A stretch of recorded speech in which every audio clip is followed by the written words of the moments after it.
नमस्कार सगळ्यांना, तुमच्या सगळ्यांचं स्वागत आहे एका नवीन व्हिडिओमध्ये। आजची रेसिपी माझ्या मिस्टरांनी केलेली आहे, म्हणजे आमच्या अहोंच्या आजची आज मसाला खिचडीची रेसिपी बघूया। जरा आज तब्येत बरी नव्हती, जरा बरं वाटत नव्हतं, त्यामुळे आज त्यांनी छान गरमागरम अशी मसाला खिचडी केलेली आहे आणि तीच रेसिपी तुमच्यासोबत शेअर करते आहे। बघा, इकडे तेल तापलं आहे। तेल तापल्यानंतर त्यामध्ये जिरं मोहरी टाकून घेतली आहे। बरं नसताना असं प्रेमाने करून खाऊ घालणारं कोणीतरी असं म्हणजे हे खरंच भाग्याचंच आहे। त्यातून असा पार्टनर मिळणं त्यासाठी नशीबच लागतं, नाहीतर बऱ्याचशा नवऱ्यांना बायकोचं दुखतं म्हटलं की त्यांना त्रास होतो, राग येतो। आमच्या इथे तसं नाही, आमच्या इथे बघा किती प्रेमाने उलटं करून खाऊ घालतात। खरं तर ते बाहेरून पण आणू शकत होते, पण त्यांनी घरीच छान मस्त गरमागरम खिचडी केली, जी की मुलांना पण आवडते।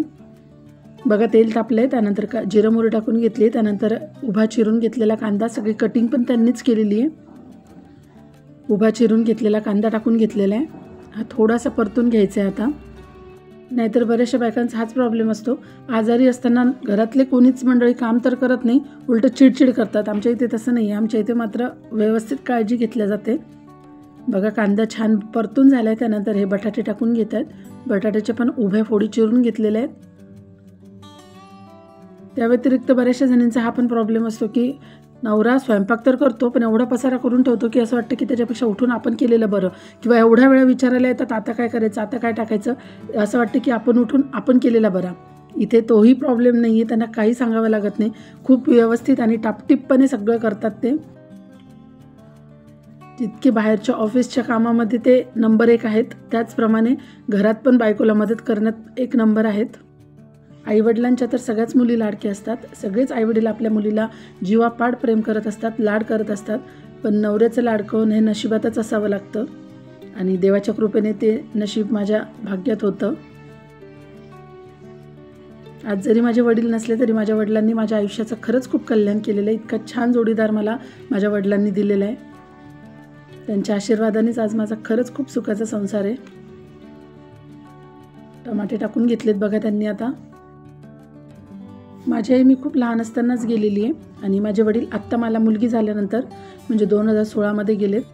आई तर खूप लवकर देवाघरी गेलेली आहे माझी, पण लग्नाआधी कसं आई नसतानाचं कसं जीवन जगावं लागतं ना, हे फक्त ज्याला आई नाही तेच सांगू शकतं किंवा तेच समजू शकतं। पण यांच्याशी लग्न झालं आणि तिथून पुढं पूर्ण आयुष्यच बदलून गेलं। सगळ्यांची कमी ह्या एका माणसाने भरून काढली माझ्या आयुष्यात। आई वडील सगळ्यांची माया, माझं पूर्ण जगच हे एकटेच आहेत फक्त आता। ठीक आहे, चला, थोडंसं इमोशनल झालं होतं, त्यामुळे एवढं इमोशनली बोलल्या गेलं होतं कधीतरी। ठीक आहे, चला। बघा, त्यांनी आता फुलगोबी टाकून घेतलेली आहे त्याच्यामध्ये। आता हे सगळं छान परतून घ्यायचं आहे। यामध्ये कांदा टाकून घेतला, त्यानंतर बटाटा टाकला आहे, त्यानंतर टमाटा टाकला आहे आणि आता फुलगोबी टाकून घेतलेली आहे। पत्तागोबी असेल तर पत्तागोबी पण टाकली तरी छान लागते, पण पत्तागोबी नव्हती त्यामुळे टाकली नाही आहे। ज्या भाज्या असतील, ज्या आवडत असतील, खिचडी म्हटल्यानंतर आपल्या आवडीनुसार आपण काही टाकू शकतो। त्यानंतर बघा, आता इथे हळद टाकून घेत आहेत।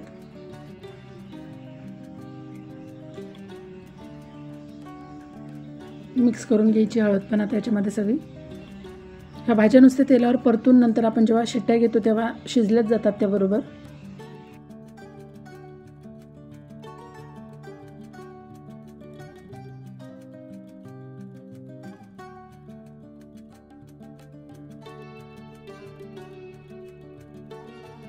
यानंतर बघा, थोडी कोथिंबीर टाकून घेतलेली आहे त्यांनी त्याच्यामध्ये।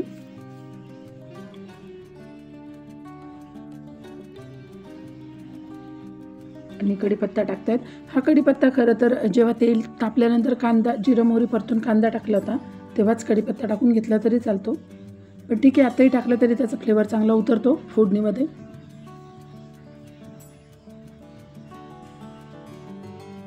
छान परतून घ्यायचे, आता हे मिक्स करून घ्यायचे एकत्र सगळं।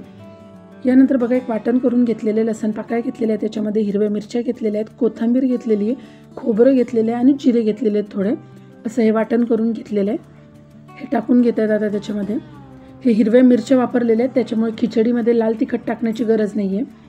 तुम्हाला जर लाल तिखटाची खिचडी आवडत असेल तर इथे बाकी सगळं घ्यायचं, लसण पाकळ्या, कोथिंबीर, त्यानंतर जिरे, खोबरं, पण मग मिरच्या नाही घ्यायच्या त्याच्यामध्ये आणि लाल तिखट टाकायचं खिचडीमध्ये। पण आम्हाला इथे हिरव्या मिरच्यांचीच खिचडी आवडते, त्यामुळे आम्ही लाल तिखट वापरत नाही सहसा खिचडीला। मिरची पावडर टाकून केलेल्या खिचडीपेक्षा हिरव्या मिरच्या टाकून केलेल्या खिचडीची टेस्ट खूप छान लागते. चवीमध्ये बराच फरक पडतो दोन्ही खिचडीच्या. छान लागते हिरव्या मिरच्या टाकून केलेली खिचडी. करत नसाल तुम्ही तर नक्की करून बघा. आता ज्या मिक्सरच्या भांड्यामध्ये सगळं वाटण करून घेतलं होतं त्यामध्ये थोडं पाणी टाकून घेतलं आहे आणि ते फोडणीमध्ये टाकून घेत आहेत आता, जेणेकरून ते मिक्सरच्या भांड्यामध्ये काही राहिलं असेल तर ते पण निघून जाईल सगळं.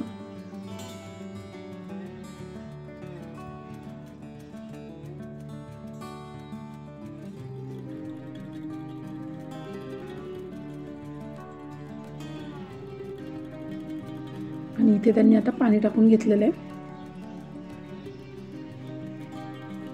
बरेच जण असंही करतात की हे सगळं फोडणी झाल्यानंतर त्यामध्ये आधी तांदूळ आणि डाळ परतून घेतात आणि त्यानंतर गरम पाणी टाकतात. पण आम्ही आता पाण्याला उकळी आल्यानंतर त्यामध्ये डाळ तांदूळ टाकतो. आता यामध्ये थोडीशी वरून अजून कोथिंबीर टाकून घ्यायची.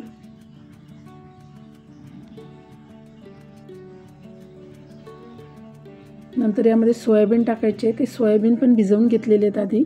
हे सगळं फोडणं होईपर्यंत सोयाबीन भिजवून ठेवलेले आहेत.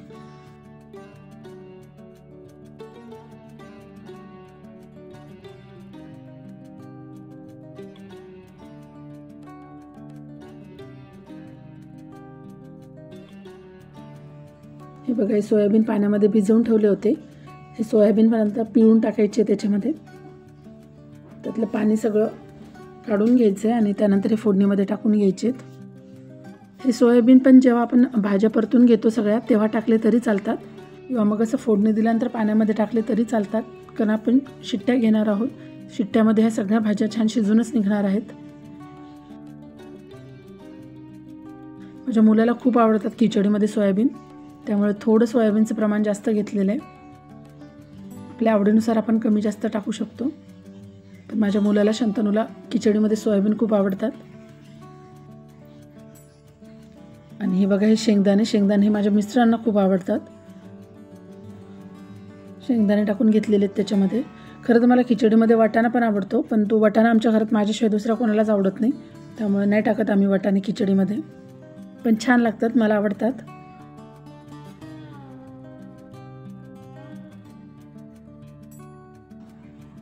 आणि हे थोडासा काळा मसाला टाकून घेतला, अगदी अर्धा चमच्यावर. हा मसाला पण आता व्यवस्थित मिक्स करून घ्यायचा आहे आणि याला आता उकळी काढून घ्यायची आहे. छान खळखळ अशी उकळी आल्यानंतरच यामध्ये डाळ तांदूळ टाकायचे. तोपर्यंत इकडे डाळ तांदूळ पण धुवून ठेवलेले आहेत.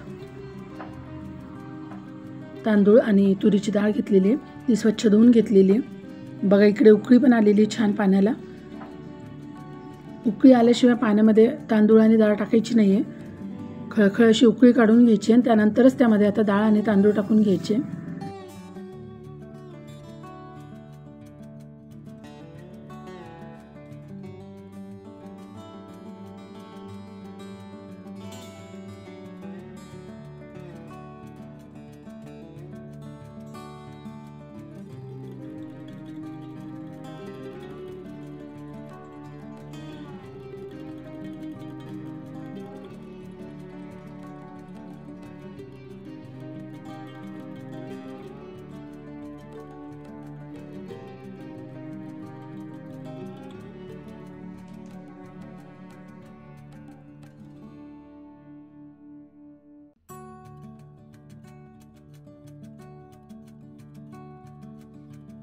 डाळ तांदूळ टाकल्यानंतर परत त्याला पूर्णपणे एकदा हलवून घ्यायचं आहे, जेणेकरून ते डाळ तांदूळ टाकले आणि आपण हलवले नाही तर ते खालीच बसतील. त्याच्यामुळे पूर्ण त्याला हलवून घ्यायचं आहे. मीठ टाकून घेते चवीनुसार. आता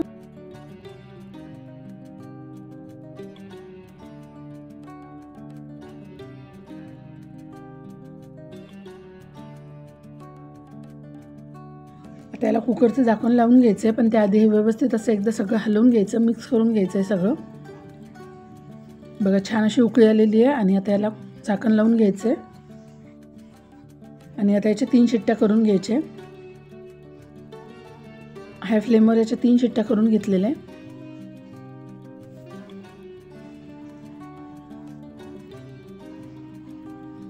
हे बघा, याप्रमाणे अशा 3 शिट्ट्या करून घेतल्यात आणि गॅस बंद करून टाकलाय. फुल फ्लेमवर ह्या 3 शिट्ट्या करून घेतलेल्या आहेत. यानंतर बघा आता कुकर पूर्ण थंड झाला आहे. पूर्ण वाफ गेली त्याची. पूर्ण कुकरची वाफ गेल्याशिवाय कुकर उघडायचा नाही. बघा किती छान गरमागरम अशी खिचडी तयार झालेली आहे. कसा वाटला तुम्हाला आजचा हा व्हिडिओ कमेंटमध्ये नक्की सांगा. व्हिडिओ आवडला असेल व्हिडिओला लाईक आणि चॅनलला सबस्क्राईब करून घ्या.